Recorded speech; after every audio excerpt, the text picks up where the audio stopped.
પંચમહાલમાં ઉનાળાની શરૂઆત થતા સાથે જ શહેરા પાલિકા આવી એક્શનમાં. શહેરા નગરપાલિકા દ્વારા બસ સ્ટેશન સહિતના મુખ્ય બજારોમાં સ્પેશિયલ ચેકિંગ ડ્રાઈવ હાથ ધરાઈ. સેનેટરી ઇન્સ્પેક્ટર જીતેન્દ્રસિંહ રાઠોડની ટીમ દ્વારા હોટલો, કરિયાણા સહિત અન્ય દુકાનોમાં ઓચિંતી તપાસ કરવામાં આવી.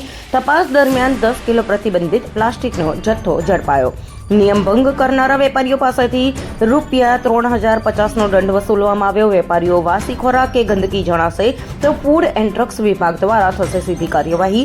પાલિકા દ્વારા ગ્રાહકોના સ્વાસ્થ્ય સાથે ચેડા કરનારા પણ કોઈપણ તત્વને છોડવામાં આવશે નહીં. રિપોર્ટર પાર્થિવ દરજી, પંચમહાલ.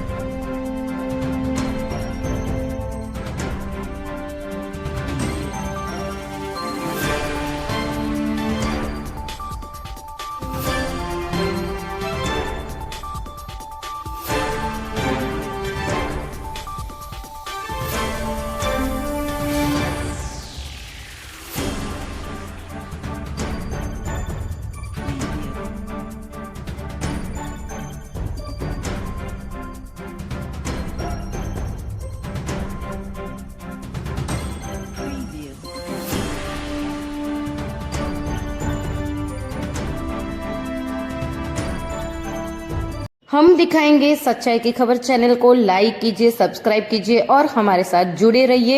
हम दिखाएंगे आपको सच्चाई की खबर.